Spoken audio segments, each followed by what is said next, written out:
Hindi papayag si Victoria na hindi makaganti sa kanyang manlolokong asawa. Handa siyang i-broadcast ang lahat sa buong bansa para lang maibalik ang dangal niya. Ngayong araw, ating mapapakinggan ang kwento ng palabang si Victoria, isang babae na hindi papayag na marumihan ang kanyang puri. Ating alamin kung paano niya isasagawa ang matinding ganti na hatid niya sa manloloko at traidor na asawa at sa pinsan nito. Maingay ang paligid sa isang bodega sa Maynila. Nakatatapos lang tupukin ng apoy. Amoy na amoy ang sunog na goma at basang abo.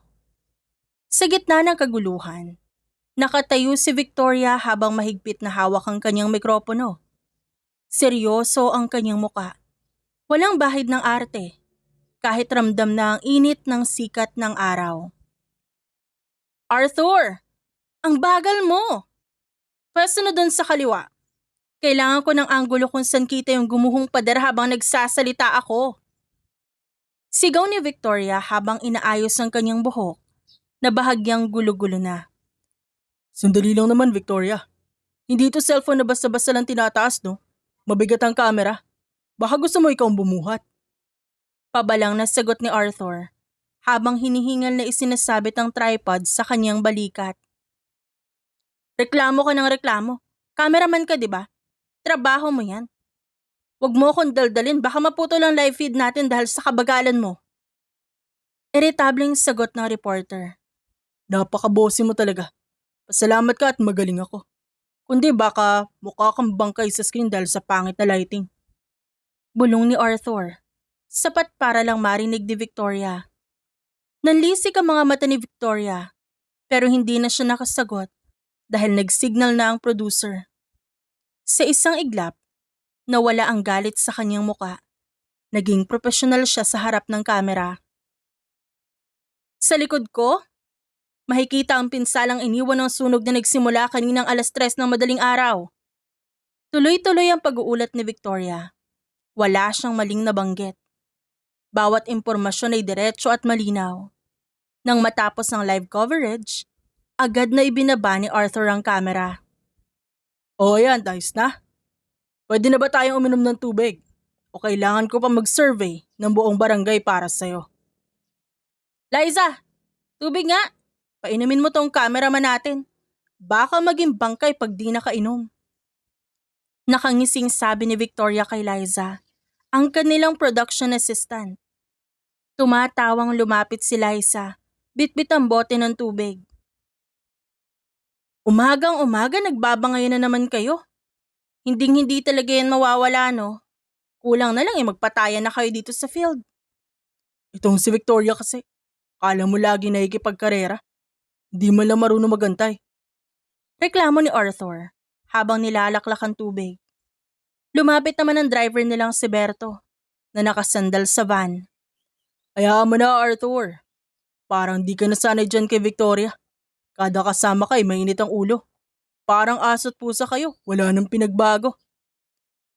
Mang Berto, kahit kailan hindi ako magiging aso, baka yung si Arthur. Pwede pa maging bulldog sa laki ng katawan pero puro reklamo naman. Irit ni Victoria habang nagpupunas ng pawis gamit ang tissue. At least ang bulldog matapang. Eh ikaw, Victoria, para kang speaker na lagi naka-max volume. Masakit sa tenga. Ganti naman ang lalaki sa kanya. Habang nagliligpit sila ng gamit, naramdaman ni Victoria ang pag-vibrate ng cellphone niya. Pagbukas niya, chat ni Roman ang bumungad. Love, ingat sa coverage. Stress na stress ako dito sa kondo. Dumating na yung bill ng kuryente at tubig. Hindi ko alam kung paano pagkakasyahin yung budget ko ngayon. Miss na kita. Napatigil si Victoria. Nawala ang inis niya kay Arthur at napalitan ng isang malalim na buntong hininga. Hindi pa man natatapos ang araw niya sa trabaho. Problema na agad ang sumasalubong sa kanya mula sa bahay. Oh, ba't natulala ka dyan? Napagod ka na ba kakasigaw sa akin? Asar ni Arthur habang isinasakay ang tripod sa van. Tumahimik ka nga, Arthur. Huwag mo akong simulan ngayon, wala na ako sa mood. Seryosong sabi ni Victoria. Agad siyang nag-type sa phone. Sige, pag-uwi ko na lang natin pag-usapan. May trabaho pa ako. Sus, si Roman lang pala makakapagpatahimik sa'yo eh. Masyado ka under sa fiancé mo, Victoria. Pagdating sa amin, tigre ka pero pagdating dun, para ka naging kuting na lang. Asar pa ni Arthur habang papasok sa van. Hindi ako under, Arthur. May respeto lang ako sa relasyon namin. Bagay na mukhang wala ka dahil hanggang ngayon, kamera lang ang kasama mo sa buhay. Banat ni Victoria bago sumakay at malakas na isinara ang pinto ng van. Ouch, Mang Berto, Liza, narinig niyo ba yon?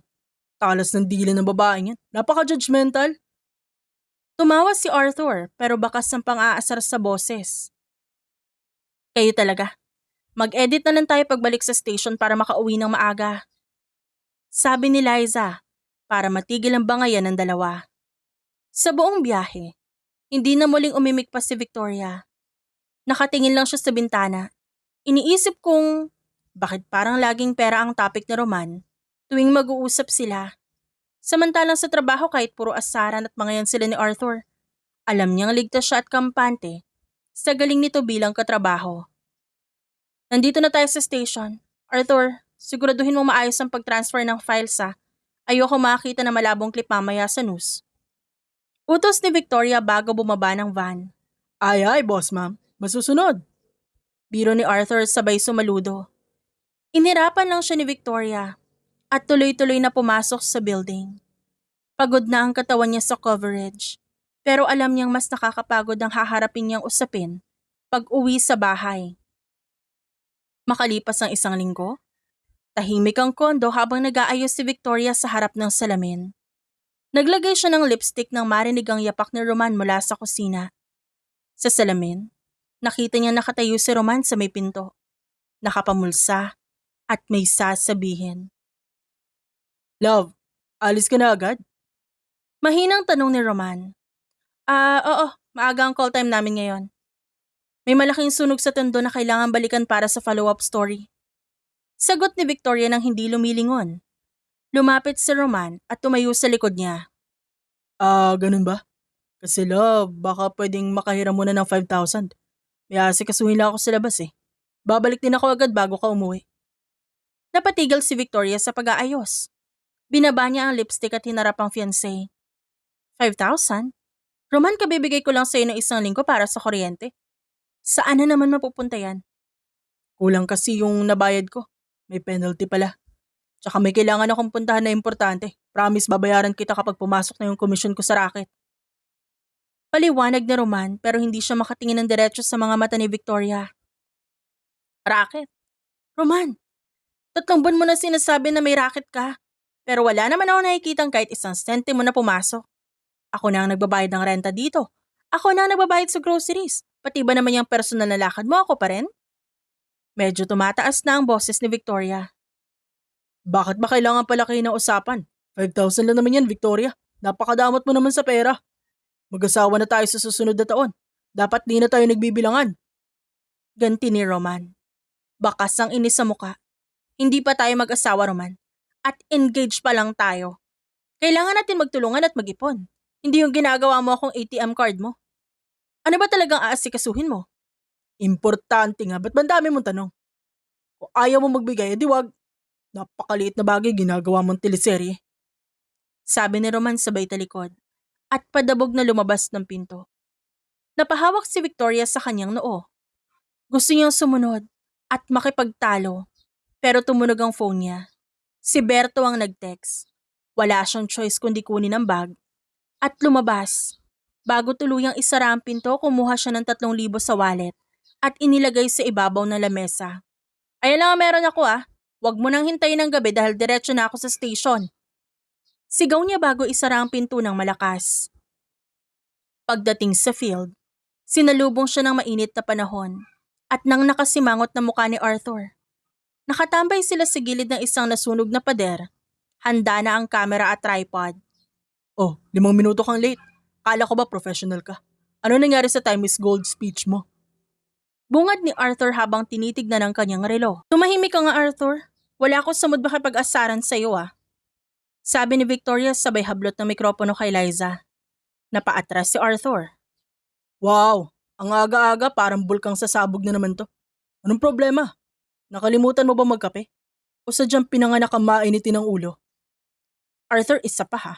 Isasaksak ko tong mic sa bibig mo para tumigil ka. Banta ni Victoria habang inaayos ang kanyang earpiece. Okay, okay. Sabi ko nga, seryoso tayo ngayon. Pwesto na doon. Huwag kang kukurap, baka mamiss mo ang cue.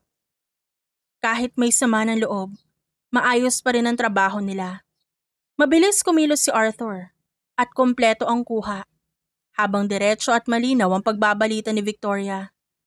Pagkatapos ng halos 2 oras na coverage, naupo muna sila sa loob ng van para magpahinga.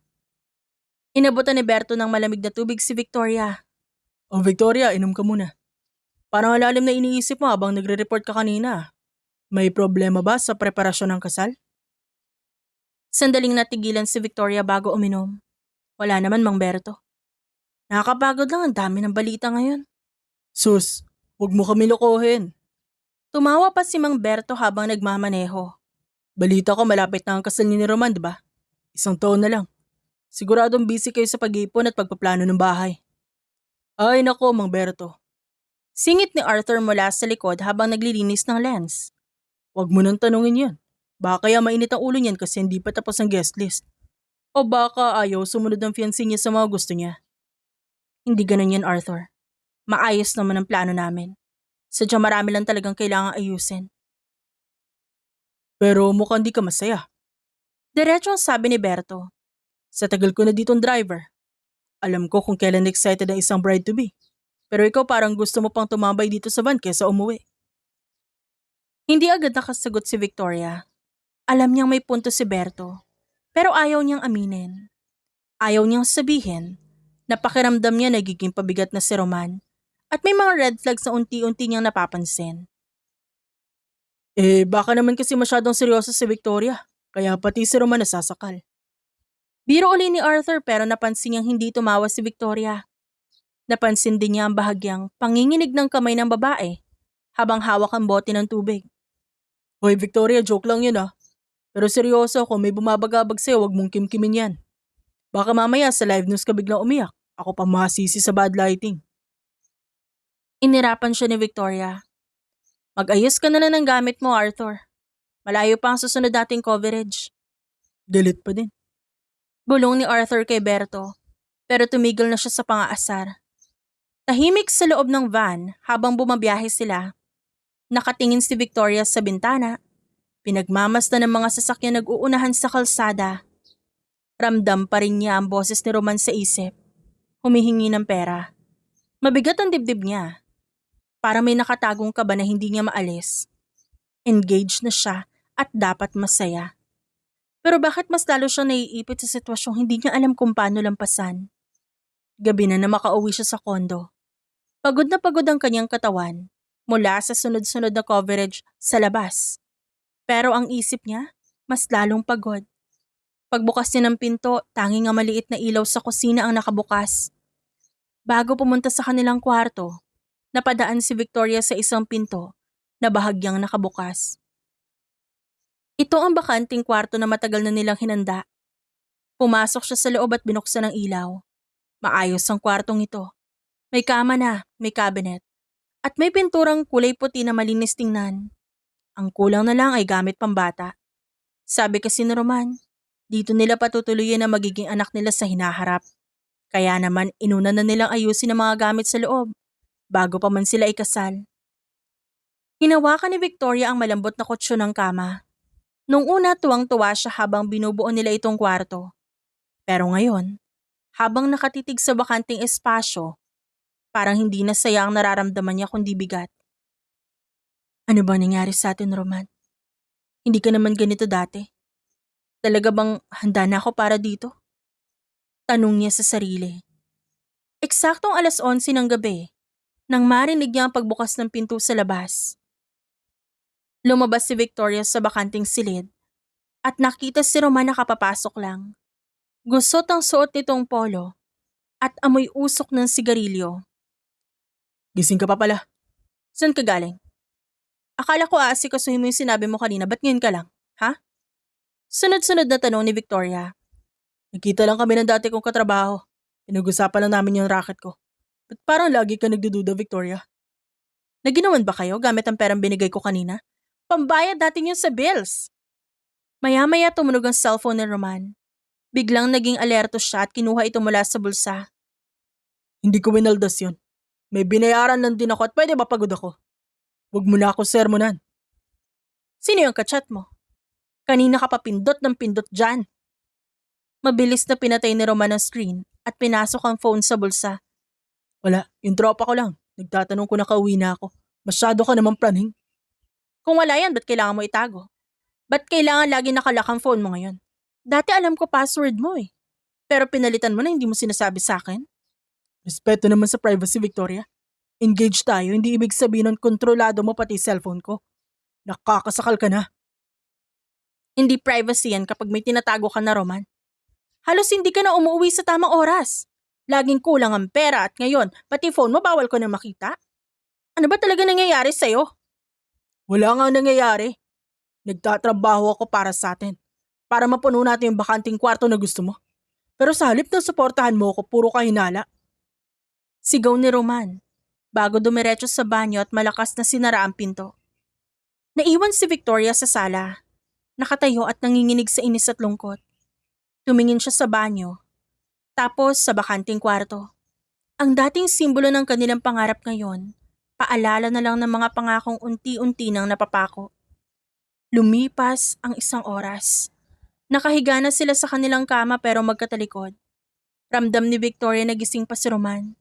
Naririnig niya ang mahinang tunog ng vibration ng cellphone nito sa ilalim ng unan. Gusto niyang agawin ang phone. Gusto niyang magwala. Pero pinilit niyang pumikit na lang. Natatakot siya na baka kapag nalaman ng totoo, masira ang lahat ng pinaghirapan niya sa loob ng 5 taon. Kinabukasan, maagang nagising si Victoria. Naabutan niya si Roman sa kusina. Nagkakape at tila maayos na ang mood, na tila walang nangyaring away kagabi. Love, sorry kagabi ah. Masyado lang ako stress sa mga bayarin kaya uminit ang ulo ko. Paglalambing ni Roman, habang hinahawakan ng kamay ni Victoria. Sana naman kasi, magsabi ka ng totoo, Roman. Hindi yung puro dahilan ka. Promise, magiging maayos din ang lahat. Ginagawa ko naman ang lahat para sa atin, di ba? Hindi na sumagot si Victoria. Kinuha na lang niya ang bag at naghanda ng umalis para sa trabaho. Habang palabas, napatingin siya sa bakanting kwarto. Para bang paalala ito ng mga pangakong parang hindi na matutupad sa kanyang isipan. Ingat sa work, love. I love you. Ingat din. Sagot lamang ni Victoria. Pero hindi niya na nagawang sabihin ang salitang, I love you too. Sumakay siya ng elevator at huminga ng malalim. Alam niyang sa pagpasok niya sa trabaho, kailangan niyang isuot uli ang kanyang maskara bilang matapang na reporter. Bago mag-alas 5 ng hapon, katatapos lang ni na Victoria at Arthur sa isang mainit na coverage sa labas ng City Hall. Habang nagliligpit ng gamit sa van, hindi mapakali si Victoria. Panay ang tingin niya sa kanyang cellphone kahit wala namang text mula kay Roman. O dahan-dahan naman. Baka mabali yung tripod. Saway ni Arthur habang pinapanood si Victoria na parang wala sa sarili. Kanina ka pa hindi mapakali dyan. May lakad ka ba kaya ka nagmamadali? Wala. Gusto ko lang makauwi na maaga. Lagkit na ng pakiramdam ko eh. Sus, parang di ka naman sanay. 3 taon na tayo naliligo sa pawis dito sa kalsada. Ngayon ka pa nagre-reklamo. Aminin mo. May hindi ka lang magandang pakiramdam, no? Arthur, please. Huwag mo nang dagdagan yung iisipin ko. Mang Berto, tara na po, uwi na tayo sa station para makapag-logout na ako. Utos ni Victoria habang sumasakay ng van. Nang makarating sa condo unit niya, pagkalipas na 1 oras, dahan-dahang binuksan ni Victoria ang pinto. Agad siyang nasalubong ng malakas ng amoy ng matamis na pabango. Narinig niya ang tawanan mula sa hallway. Pagdating niya sa tapat ng bakanting kwarto, doon niya nakita ang isang babaeng nakaupo sa ibabaw ng kama habang nag-aayos ng mga damit sa cabinet. Lumabas si Roman mula kusina na may dalang juice. Love, nandiyan ka na pala. Surprise! Ito nga pala si Evelyn. Yung pinsan ko na kinakwento ko sa'yo. Yung pinsan ko galing sa Dubai. Naningkit ang mga mata ni Victoria. Pinsan? Never mo siyang binanggit sa akin, Roman. Tumayo ang babae. Maiksi ang suot itong shorts at manipis ang sando. Hi Victoria, I've heard so much about you. Ang ganda mo pala sa personal. Kala ko sa TV lang. Sabi ni Evelyn habang nakataas ang isang kilay at tinitignan si Victoria mula ulo hanggang paa. Thank you. But I'm sure my beauty isn't the reason why you're in this specific room. Roman, ba't dito mo siya pinatuloy? Alam mo kung para saan ang kwartong to, di ba? Love, sandali lang naman siya. Isang buwan lang habang naghahanap ng titirahan. Maawa naman tayo, pamilya ko yan eh. Sumingit si Evelyn habang tinitignan ng kanyang mga kuko. Probinsya is so boring kasi. Tsaka sabi ni Roman malaki naman daw tong kondo nyo. Why waste money on a hotel if I can stay here for free, right? Common sense naman. Doon na uminit ang ulo ni Victoria. Hindi siya sanay na binabasto sa loob ng sarili niyang bahay. Tinitigan niya si Evelyn ng diretsyo. Common sense? Let's talk about common sense then. This room is a private space. We've specially prepared for our future plans. You don't just walk in here and claim it as your own without my permission. This is a residence, not a charitable institution. Nag-roll ng eyes si Evelyn. Whatever, dami mong sinasabi. Tagalog na lang tayo baka hindi mo kayang i-maintain yung pag-i-English mo. Ngumiti si Victoria na halatang may pang-aasar. Actually, I can do this all day, sweetie. But let me make this crystal clear for you. Since you seem to have a hard time understanding basic boundaries, you're staying here as a favor from Roman, not because you have a right to be here. So if you want to keep staying under this roof, you better fix that attitude of yours before I show you the door. Natahimik si Evelyn. Halatang hindi niya inaasahan na ganun katapang si Victoria. Nakita niya ang pagkataranta sa mukha ni Roman at biglang nagbago ang aura ni Evelyn. Mabilis siyang nag-adjust, nagkunwaring malungkot. Tiningnan si Victoria na parang may iniisip. OMG, sorry Victoria. Sabi ni Evelyn na ngayon ay parang maiiyak na. I didn't mean to be rude. Siguro pagod lang ako sa flight at na-overwhelm lang ako na may matutuluyan ako. Sorry talaga if na-offend kita. Lumapit si Evelyn kay Victoria at nagkunwaring nahihiya. Roman, sorry din. Di ko gusto mag-away kayo ni Victoria dahil sa akin. Sige, alis na lang ako kung talaga nakakaabala ako. No, Evelyn, stay ka lang. Love, tignan mo na. Nagsusorry na yung tao. Pagod lang talaga siguro siya. Huwag mo na siyang paginitan. Tiningnan ni Victoria si Evelyn. Kitang-kita niya ang bilis ng pagbabago ng ugali nito. Mula sa pagiging pilosopo, naging pa-victim bigla. Biglang naging ganun sa harap niya.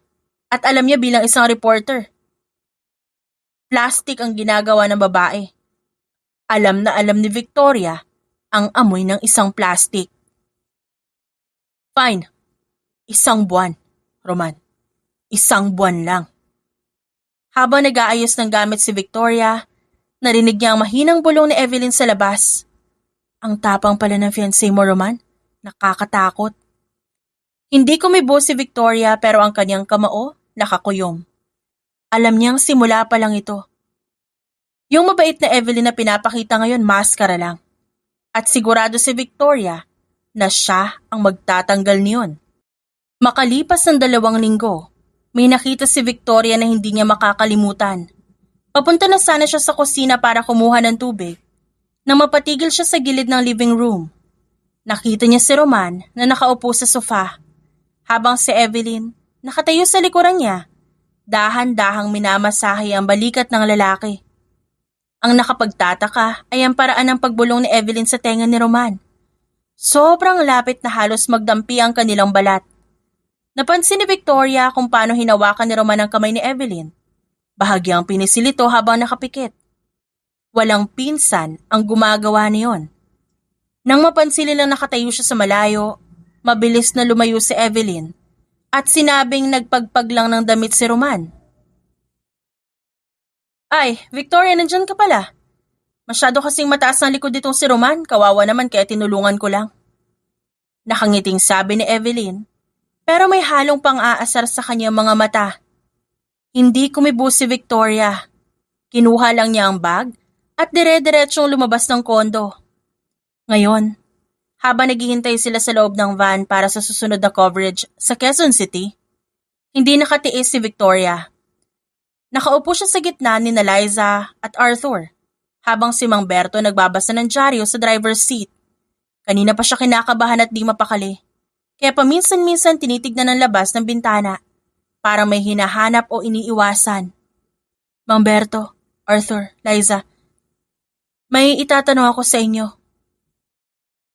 Mababa ang boses niya pero bakas ang bigat sa loob. Ano yun, madam? Mukhang seryoso yan ah. Tungkol ba sa script o tungkol sa buhay? Biro ni Arthur, habang nililinis ang lens ng kamera. Tungkol sa bahay. May pinsan si Roman na dumating galing Dubai, si Evelyn. Doon muna tumira sa kondo namin, sa bakanting kwarto. Oh, okay naman pala eh. May kasama ka na sa bahay kapag wala si Roman. Yun nga yung problema eh. Bumuntong hininga si Victoria. Kasi parang kakaiba eh. Kaninang umaga bago ako umalis, nakita ko silang dalawa sa sala. Sobrang lapit, Liza. Minamasahe na Evelyn yung balikat ni Roman tapos nagbubulungan pa sila sa tenga. Nung makita nila ako, bigla silang nag-iba ng kilos. Tapos itong si Evelyn. Kung kumilos sa bahay, akala mo asawa ni Roman. Nabitawan ni Mang Berto ang dyaryo at lumingon sa likod. Victoria, sa edad kong ito marami na ako nakitang ganyang kwento ah. Mahirap magbintang pero ang kutob ng babae madalang magkamali. Lalo na't live-in kayo. Dapat may respeto kung sinong bisita. Anong kilos ba nakikita mo, Victoria? Bukod sa masahe.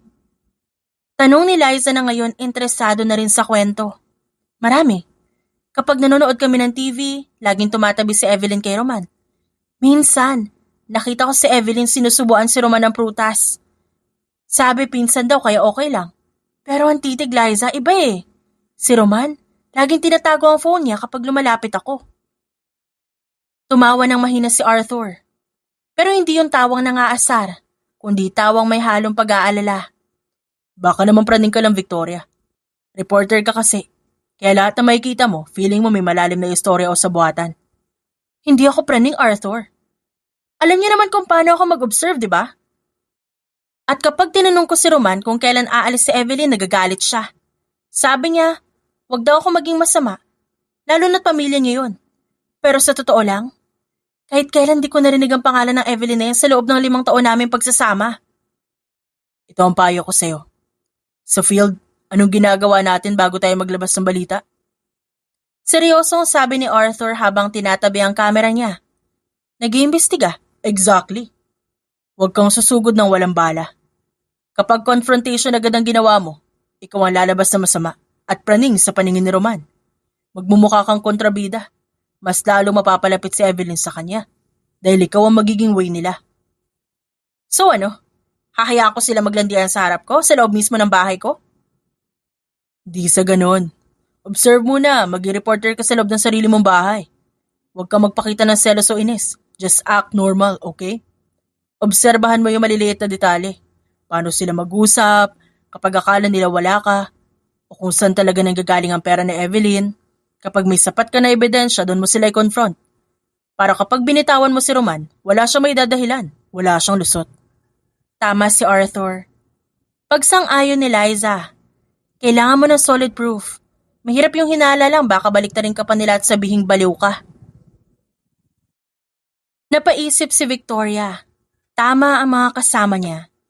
Sa sobrang galit niya, nakakalimutan niyang gamitin ang galing niya bilang isang reporter sa sarili niyang buhay.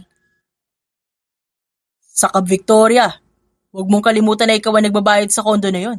Ikaw ang nasa tama.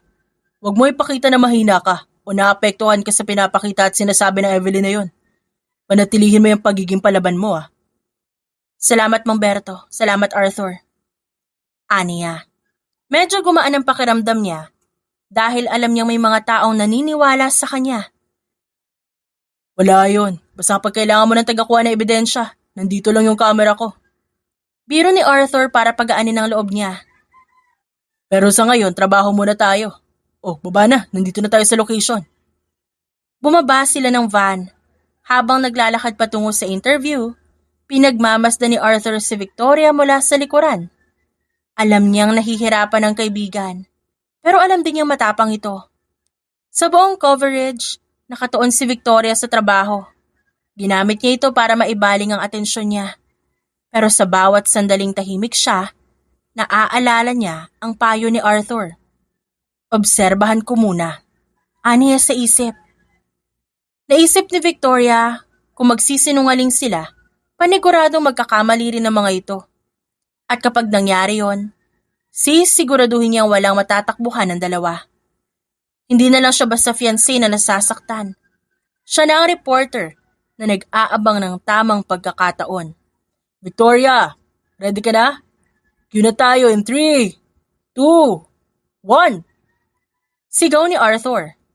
Humarap siya sa kamera, tinabi lahat ng sama ng loob at pag-aalinlangan. Nagsimulang magsalita ng matatag.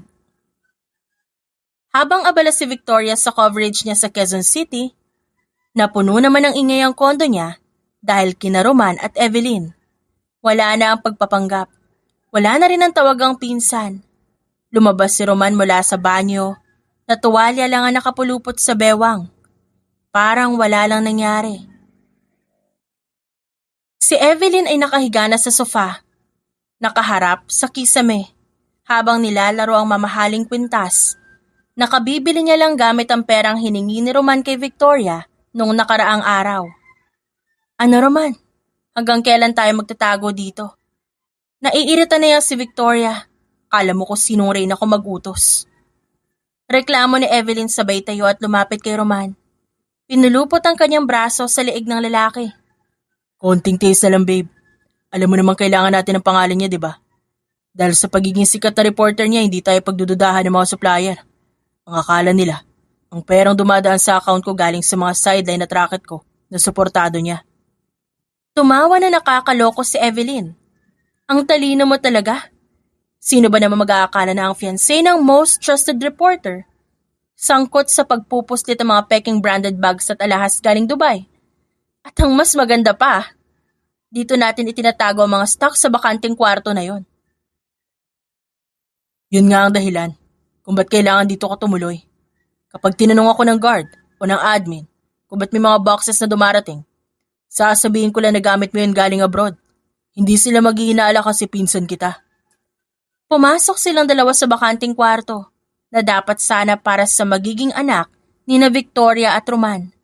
Pero imbes na gamit pambata, puno ng mga plastic bags ang cabinet na may laman ng mga bawal na gamit. Sa ibabaw ng lamesa, nakakalat ang papeles na may pirma ni Roman. At bawat transaksyon, pangalan at address ng kumpanya ni Victoria ang ginagamit para magmukhang maayos at legal ang mga galaw nila. Di ka ba natatakot na baka halongkatin ni Victoria itong kwarto? Tanong ni Evelyn habang binubuksan na isang box ng mamahaling relo. Hindi yan gagawin ni Victoria. Masyado siyang busy sa trabaho. Tsaka kapag sinusubukan niya magtanong, ginagawa ko siyang guilty. Sasabihin ko na wala siyang tiwala sa akin o kaya minamaliit niya yung pamilya ko. Effective yun. Tumitigil siya agad eh. Pagmamayabang ni Roman. Umupo si Evelyn sa gilid ng lamesa. Maya-maya nagsindi ng sigarilyo. Kahit na bawal manigarilyo sa loob ng unit dahil ayaw ni Victoria ang amoy nito. Dapat lang, kasi kapag nahuli tayo siguradong damay ang karir niya. Yun ang alas natin. Hindi niya tayo pwedeng ipakulong nang hindi nasisira ang reputasyon niya. Yun nga ang plano. Kapag nakaipon tayo ng sapat na pera mula sa susunod na malaking shipment, aalis na tayo dito. Hahayaan natin siya sumalo na lahat ng problema kapag nakita ang mga papel na ito. Sabi ni Roman, habang tinitignan ng isang folder. Excited na ako, babe. Sawang-sawa na ako sa pag-arte na mabait sa harap ng babaeng yon. Noong isang araw, muntik ko na siyang masampal ng English niya ako. Kala niya kung sino siyang matalino. Inis na sabi ni Evelyn. Hayaan mo na siya. Ang importante pera niya ang ginagamit natin pangkain at panggastos. Habang pinapalaki natin to negosyo natin. Isipin mo na lang, siya ang sponsor ng future natin sa ibang bansa. Ani Roman at tumawa pa. Kinuha ni Evelyn ang kanyang cellphone at nag-check ng messages. Sabi ng contact ko support, parating na yung malaking batch sa Friday. Kailangan mong siguraduhin na wala si Victoria kapag dadating sa warehouse yung mga boxes. Madali yan, gagawin ko ng paraan. O kaya hihingi ako ng pera sa kanya pang out of town natin. Tapos sasabihin ko mauna na siya at susunod ako. Marupok yun sa akin eh. Konting lambing lang. Sunod-sunuran na ulit yun. Siguraduhin mo lang, Roman. Kapag pumalpak ka, hindi ako ang babagsak. Hindi lang ako. Isasama ko kayong dalawa ng reporter mo. Pagbabanta ni Evelyn pero may kasamang pagtawa. Huwag kang mag-alala, babe. Kontrolado ko ang lahat. Ang akala ni Victoria, engaged kami para sa pamilya. Hindi niya alam. Ginagamit ko lang siya para yumaman tayo na mabilis. Sabi ni Roman sabay yakap ng mahigpit kay Evelyn. Nagpatuloy silang dalawa sa pagbibilang ng kinita at pag-uusap kung anong susunod na gagawin. Hindi nila alam na sa bawat tawanan at kumpiyansa nila, mas lalo lang lumalakas ang hinala ni Victoria. Para sa kanila, parang laro lang ang lahat at iniisip nilang si Victoria ay madaling paikutin. Hindi nila alam na siya mismo ang unti-unting naghahanda para tapusin ang larong sinimulan ng mga ito. Cheers! Para sa susunod nating milyon, Roman! Sabi ni Evelyn habang tinataas ang isang baso ng alak na kinuha niya sa bar ni Victoria. Cheers, babe. Sa susunod, hindi na natin kailangan ng kondo ng ibang tao. Samantala, pagod na pagod si Victoria na makauwi siya galing studio. Katatapos lang ng panggabing balita at ang tanging gusto niya lang, magtanggal ng sapatos at humiga. Pero pagbukas niya ng pinto ng kondo, nagulat siya sa nakita. Ang hapagkainan puno ng pagkain, may lechong manok, pasta at mamahaling wine. May mga kandila pa sa gitna na nagbibigay ng kakaibang liwanag sa sala. Surprise! Welcome home, love! Bungad ni Roman. Nakasuot pa ito ng apron at may hawak na sandok. Malapad ang ngiti na tila walang kahit anong tinatagong sikreto. Ano to? May okasyon ba? Tanong ni Victoria habang binababa ang kanyang bag sa sofa. Lumabas si Evelyn mula sa kusina, may dalang mga baso. Wala naman, Victoria. Naisip lang namin ni Roman na bumawi sa'yo. Masyado ka kasing stress sa trabaho nito nakaraang araw. Kaya nag-prepare kami ng maliit na salo-salo para sa'yo. Oo nga, love. Tsaka gusto ko rin magpasalamat. Tsaka si Evelyn na rin, dahil pinatira mo siya dito. Sabi niya nahihiya na raw siya sa'yo eh. Kaya nagambag siya ng pagkain natin ngayon. Dagdag ni Roman sabay hila ng upuan para kay Victoria. Maupo ka na, kain na tayo. Umupo si Victoria at tahimik na pinanood ang dalawa. Napansin niya kung paano asikasuhin ni Evelyn si Roman. Si Evelyn ang naglalagay ng pagkain sa plato nito. At si Roman naman, parang sanay na sanay sa ganong klaseng trato. Sa bawat galaw nila, kitang-kita ang pagiging komportable sa isa't isa. Isang uri ng closeness na hindi mo basta makikita sa magpinsan lang. Masarap ba, Victoria? Ako nagluto ng pasta na yan. Special na recipe ko yan mula sa Dubai. Ayos naman. Maikling sagot ni Victoria. Ang dami yata nitong pagkain. Mukhang mahal yung inabot nito ah. Evelyn, sigurado ka bang okay lang na gumastos ka ng ganito kalaki? Kala ko ba naghahanap ka pa ng kondo? I don't worry. May naipon naman ako, tsaka maliit na bagay lang ito kumpara sa pagpapatuloy niyo sa akin dito. Di ba, Roman? Oo naman. Isang pamilya tayo rito, di ba? Sabi ni Roman habang kinukuha ang kamay ni Victoria sa ibabaw ng lamesa para pisilin ito. Habang kumakain panay ang kwento ni Evelyn tungkol sa kanyang naging karanasan sa ibang bansa. Pero habang nagsasalita, napansin ni Victoria ang titigan ng dalawa. May mga tawa silang parang may ibig sabihin. Nga pala, Victoria, baka mamaya o bukas may dumating na mga delivery dito para sa akin. Mga gamit ko lang yun na ipinadala ko bago umuwi. Huwag kang magulat kung malalaking box yun ha. Marami kasi akong binili na pasalubong para sa mga kamag-anak namin. Pasalubong? Akala ko ba rito ka muna hanggang makahanap ka ng kondo? Bakit dito mo ipapadala sa lahat? Wala pa kasi akong permanenteng address di ba? Sabi ni Roman, okay lang naman daw dito muna ilagay sa bakanteng kwarto. Malaki yung space, di naman siguro nakakaabala. Sagot ni Evelyn nang may halong pilit na lambing. Roman, di ba ang usapan natin para sa baby yung kwarto na yon? Inayos natin yun, di ba? Love, sandali lang naman yun eh. Habang di pa natin nagagamit para sa baby, itabi muna natin yung mga gamit ni Evelyn. Tulong na rin natin sa kanya habang nagsisimula siya ulit sa Pilipinas. Huwag ka naman masyadong mahigpit. Pinsan ko naman yan. Pinilit ni Victoria na ubusin ang pagkain, kahit parang bumabara ito sa kanyang lalamunan. Hindi niya gusto ang nangyayari. Parang dahan-dahan siyang sinasakop sa sarili niyang tahanan. Pagkatapos ng hapunan, nagpaalam si Victoria na maliligo muna. Habang nasa loob ng banyo, narinig niya ang mahinang tawanan ni Roman at Evelyn sa labas. Malapit sa pintuan ng banyo. Sabi ko sa'yo papayag yan eh. Konting lambing lang sa pagkain. Napao agad tungkol sa gamit. Galing ko bang umarte? Mukhang naniwala naman siyang pinsan mo talaga ako. Konti na lang makukuha na natin ang gusto natin. Nanigas si Victoria sa loob ng banyo. Doon niya natuluyang naintindihan ng lahat. Kung anong ibig sabihin ng lahat ng pinapakita nilang bonding. Hindi yung simpleng pakikisama o pasasalamat. Plano yun. Para mapasunod siya. Para pumayag siya sa kung anong balak nilang gawin sa bakanting kwarto. At malinaw sa kanya na simula pa lang yun. Lumabas si Victoria ng banyo na parang walang narinig. Nakita niya ang dalawang seryosong nag-uusap sa sofa pero agad tumahimik nang makita siya. Oh love, pahinga ka na. Kami na ni Evelyn na magliligpit dito. Alam kong pagod ka sa studio. Malambing na sabi ni Roman. Sige, salamat sa hapunan. Pagpasok niya ng kwarto, sumandal siya sa pinto at huminga ng malalim. Ang mga tawa ni Roman at Evelyn. Mula sa labas ay masakit sa tenga niya. Doon niya naisip na hindi na pwedeng maghintay pa. Kailangan niya ng kumilos. Kung akala ni Roman at Evelyn na kontrolado nila ang sitwasyon, nagkakamali ang mga ito. Reporter siya at alam niya kung kailan siya ginagawang tanga at ginagamit ng sarili niyang mga kasama sa bahay. Maaga pa lang, nasa field na sina Victoria para sa isang coverage tungkol sa trapiko sa port area. Habang nag-aayos si Arthur ng tripod, tumunog ang cellphone ni Victoria. Isang text mula sa isang confidential source na matagal niya nang kakilala sa Bureau of Customs. Victoria, may illegal shipment na ilalabas sa Warehouse 14 ngayon. Luxury items galing Dubai pero sinabing bilang mga tela, ang malala pangalan mo ang ginamit ng consignee.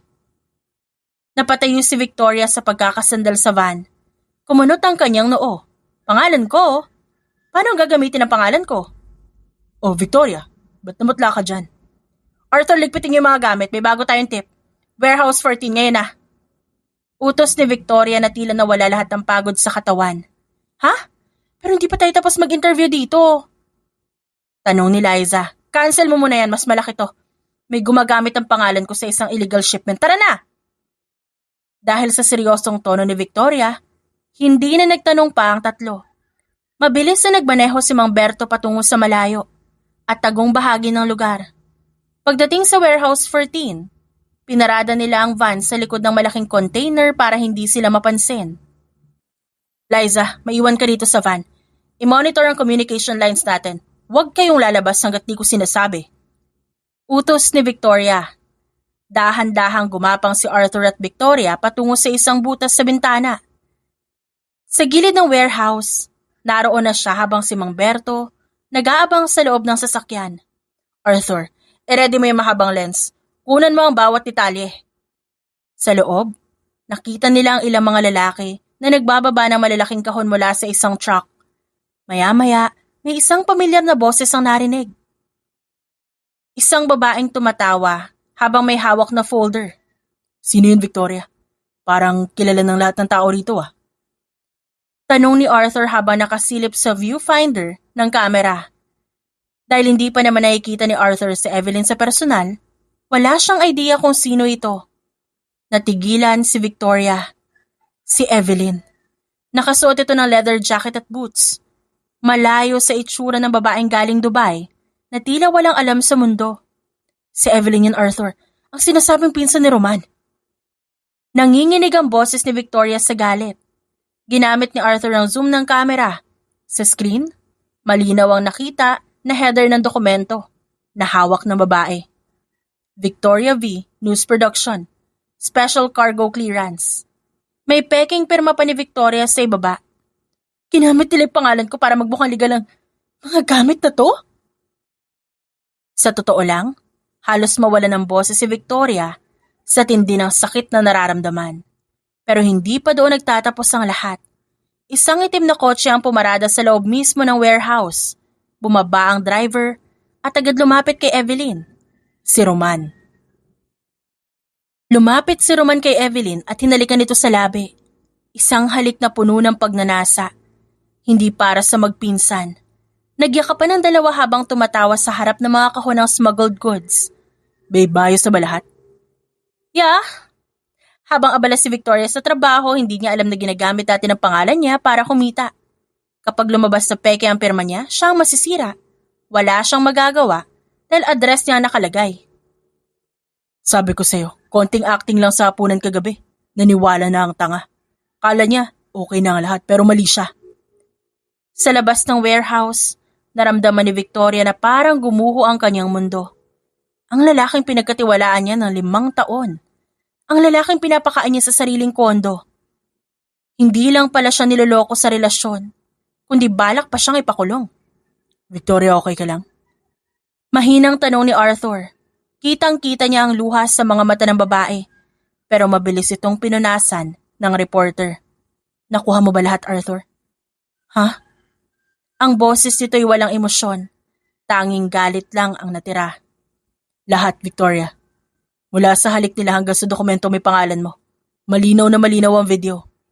Mabuti, balik tayo sa van. Pagdating nila sa van, hingal na hingal si Victoria pero matalim ang tingin. Agad siyang lumingon kay Liza. Liza, i-contact mo ang PNP Anti-Smuggling. Ngayon din.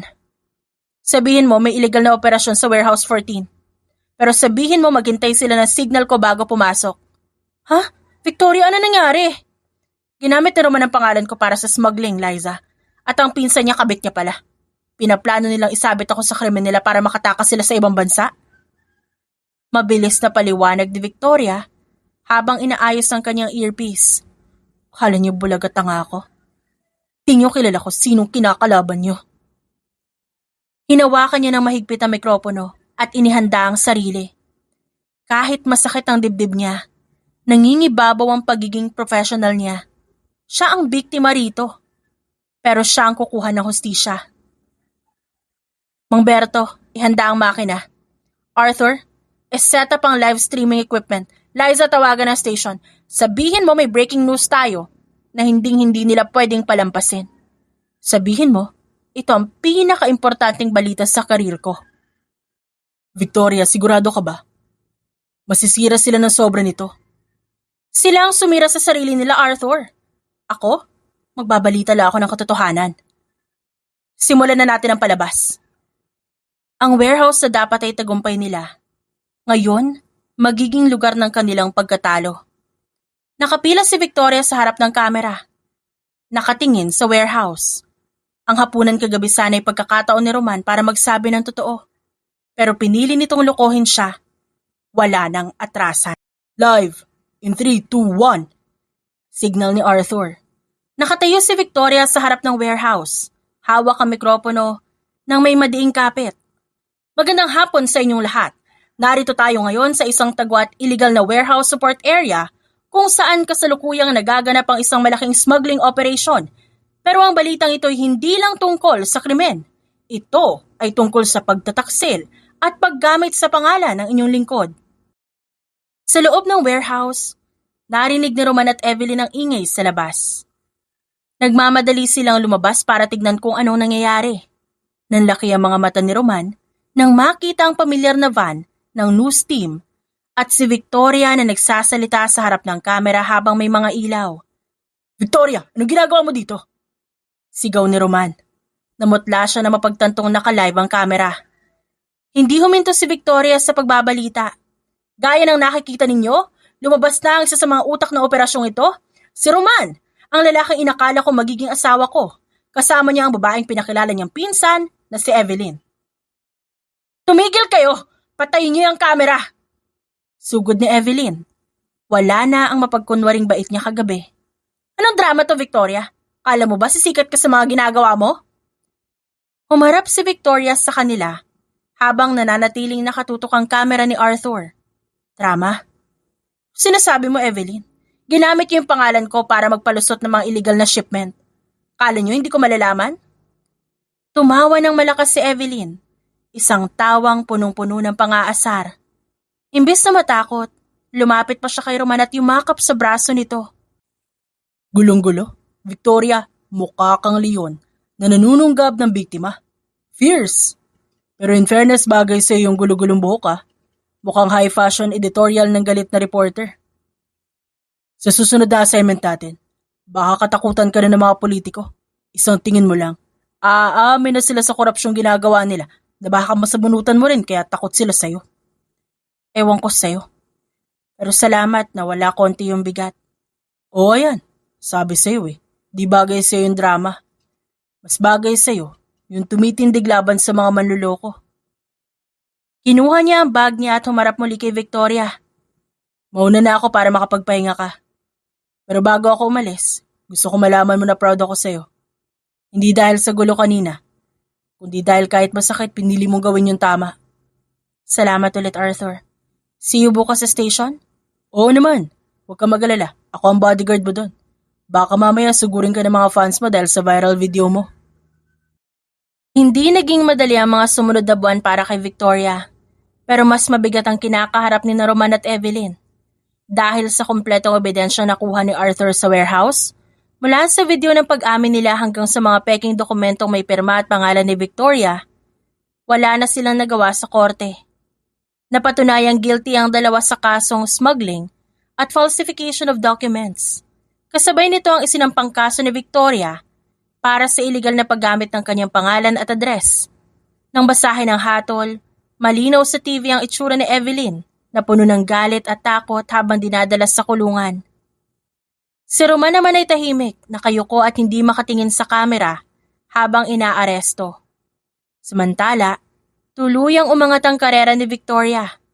Ang paglalantad niya sa sariling fiancé ay naging patunay ng paninindigan niya bilang reporter.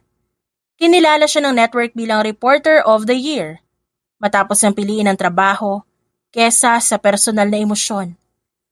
Mas nakilala si Victoria sa buong bansa. Hindi na lang siya reporter na nagbabalita, siya na ang mukha ng mga kwentong may pananagutan. At sa bawat coverage niya, malinaw kung saan siya nakatayo. Iniwan niya na ang babaeng nasaktan ng pag-ibig. Ang naiwan ay isang reporter na alam ang halaga ng kanyang pangalan at trabaho. Dahil sa mataas na rating sa mga report ni Victoria, mas naging abala ang schedule niya. Sa loob ng 5 taon, mas tumibay ang pangalan niya sa industriya. Hindi na lang siya ordinaryong reporter at madalas na siyang pinagkakatiwalaan sa mahihirap at sensitibong coverage. Sa bawat tagumpay niya, may isang taong laging naroon, si Arthur. Siya ang permanent cameraman ni Victoria. Kasama sa lahat ng fieldwork, siya rin ang unang nagsasabi kapag may mali sa delivery, sa script o sa ginagawa niya sa harap ng kamera. Pero kahit nasikat si Victoria, mas lalo sila naging aso't pusa ni Arthur. Walang araw na hindi sila nagbabangayan sa loob ng van. At ito ang naging paboritong panoorin at pakinggan ng kanilang buong team. Isang tanghali, habang pupunta sila sa isang coverage sa Batangas, hindi na naman nagkasundo ang dalawa sa loob ng van. Arthur, ilang beses ko bang sasabihin sa'yo na ayusin mo yung pag-setup ng ilaw? Masyado ako mukhang maputla sa huling preview natin. Reklamo ni Victoria, habang nag-aayos ng lipstick gamit ang maliit na salamin. Victoria, sa ganda mong yan, kahit anong ilaw bagay sa'yo, masyado ka lang perfectionist. Cinematic drama ang tawag doon. Cinematic drama mo mukha mo? Mukha ka multo sa screen? Kayo talagang dalawa? Para kayo mag-asawang lagi nag-aaway. Sa harap ng mga anak ninyo. Sa 5 taon na kasama ko kayo sa van na to, alam ko na ang ending yan. Anong ending, Mang Berto? Di sa simbahan ang tuloy nyo. Aminin nyo na kasi, hindi nyo kaya mabuhay nang wala ang isa't isa. Napatili naman si Liza at tinusok-tusok ang tagiliran ni Victoria.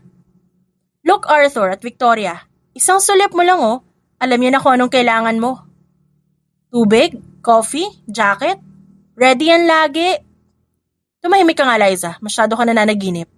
Sus, kunwari ka pa, Victoria, pero pansinin mo, kapag may ibang lumalapit na lalaki kay Victoria, biglang nagiging bodyguard tong si Arthur.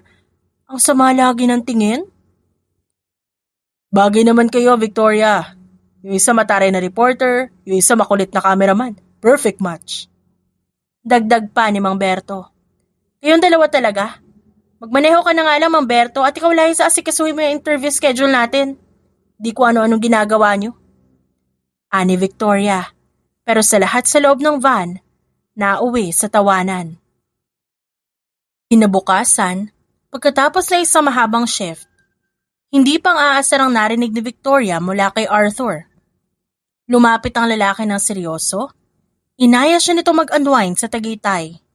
Dahil sa pagod at stress, pumayag si Victoria.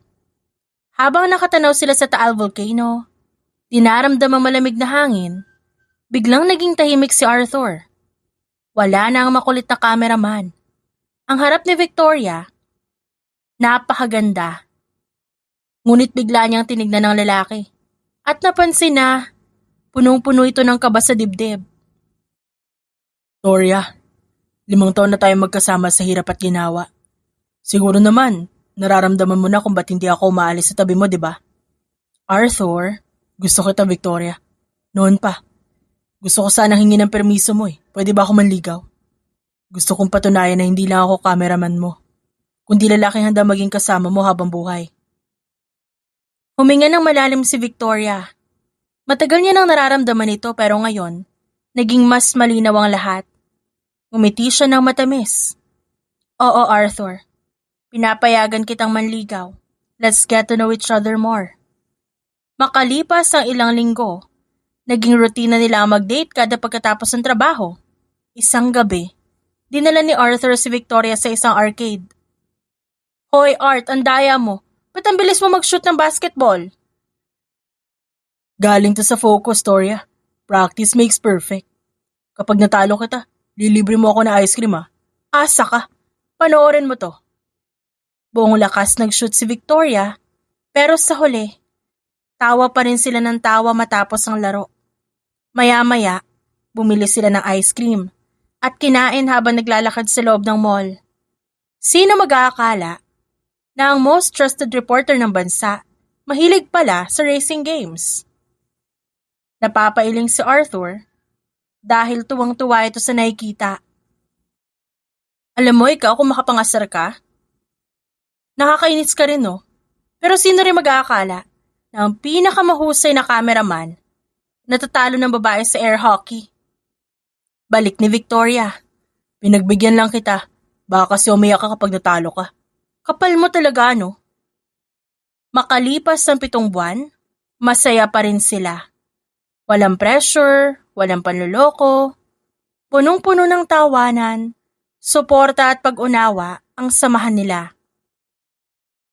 Ngunit dumating ang araw na naisipan ni Victoria na subukin ang pasensya ng lalaki. Alam na ni Victoria ang sagot, pero gusto niya munang makita kung hanggang saan tatagal si Arthur. Buong araw niya hindi kinausap ito sa trabaho. Kahit sa loob ng van, hindi siya tumitingin dito. Kapag nagtatanong si Arthur tungkol sa camera angles, maikli lang ang sagot ni Victoria o tumatango siya ng walang salita. Victoria, may problema ba? Hindi sumagot si Victoria at dire-diretsyong naglakad patungo ng sasakyan. Victoria, mag-usap naman tayo. 7 buwan na tayo maayos as bigla ka nagkakaganyan. May nagawa ba ako mali? May bit-bit pang paboritong sunflowers si Arthur para ibigay kay Victoria. Sabihin mo naman, susuyuin kita. Gagawin ko ang lahat. Huwag mo lang ako deadmahin ng ganito. Huminto si Victoria hindi para humarap, kundi para i-compose ang sarili niya. Ilang sandali hinawakan siya ni Arthur sa balikat at dahan-dahang hinarap dito. Arthur, tumigil ka na. Nabitawan ni Arthur ang sunflowers. Nanlamig ang kanyang buong pagkatao. Ang mga mata niya'y dahan-dahang namula. Sa tindi ng pagod, puyat at ang takot na baka mawala ang babaeng pinakamamahal niya, biglang may pumatak na luha sa kanyang pisngi. Bakit, Victoria? Pagod ka na ba sa akin? May kulang pa ba? Humikbi na si Arthur. Ginawa ko naman lahat eh. Sinusuyo kita araw-araw. Tinitiis ko yung sungit mo dahil mahal kita pero bakit mo ako pinapatigil? Humarap si Victoria at nagulat na makitang umiiyak ang lalaki. Bakit ka umiiyak? Iyakin ka pala talaga? Kasi, pinapatigil mo na ako. Masakit kaya? 7 buwan kong pinaghirapan to. Tapos ganito lang. Sagot ni Arthur habang pinupunasan ng luha gamit ang kanyang braso. Pero hindi ito tumigil. Napahalakhak ng malakas si Victoria. Nilapitan niya si Arthur at hinawakan na magkabilang pisngi nito. Kaya ko sinabing tumigil ka na sa panliligaw kasi sinasagot na kita. Sinasagot na kita, Arthur. Boyfriend na kita kaya tumigil ka na sa panliligaw dahil tayo na. Napatulala si Arthur. Ang luha niya ay parang tumigil din sa gulat. Ano? Seryoso? Hindi mo na ako pinagtitripan? Oo nga. Sabat kita pagtitripan. Pero grabe ka ha. Di ko akalain na ang bodyguard/cameraman ko iyakin pala. Talagang tatawanan kita habang buhay dahil dito. Nakakainis ka naman, Toria eh. Pinakaba mo ako ng sobra. Pero mahal na mahal kita. Pangako, walang smuggling, walang peking perma, lalong walang kabit. Ikaw lang hanggang dulo. Dapat lang no. Kapag ginawa mo yun, alam mo na mangyayari. I-expose din kita sa buong bansa. Sa pagtatapos ng kwento nila, napatunayan ni na Victoria at Arthur na ang tunay na pag-ibig ay hindi lang sa matatamis na salita, kundi sa pagiging tapat at pagtitiwala sa isa't isa. Si Victoria na minsan nasaktan at niloko. Natagpuan ang kanyang kakampi sa tabi ni Arthur sa bawat araw ng trabaho. Mula sa asot pusang bangayan hanggang sa paggawa ng mga pangarap, napatunayan nila na ang pinakamahalagang bagay na maibibigay nila sa mundo ay ang kanilang totoong pagmamahalan. Sa wakas napatunayan nilang ang tagumpay ay hindi lang sa nakaraan, kundi sa pagtulong sa isa't isa sa pagsama sa hinaharap. Dahil sa katotohanan at pagmamahal, doon talaga nagsisimula ang tunay na kasiyahan. At dyan nagtatapos ang ating kwentong pinamagatang, Traidor na Mister, Pinakilalang Pinsan ang Kanyang Kabit. Written by Zephyriel. Maraming salamat po sa inyong pakikinig ngayong araw. Hanggang sa uulitin po. Paalam!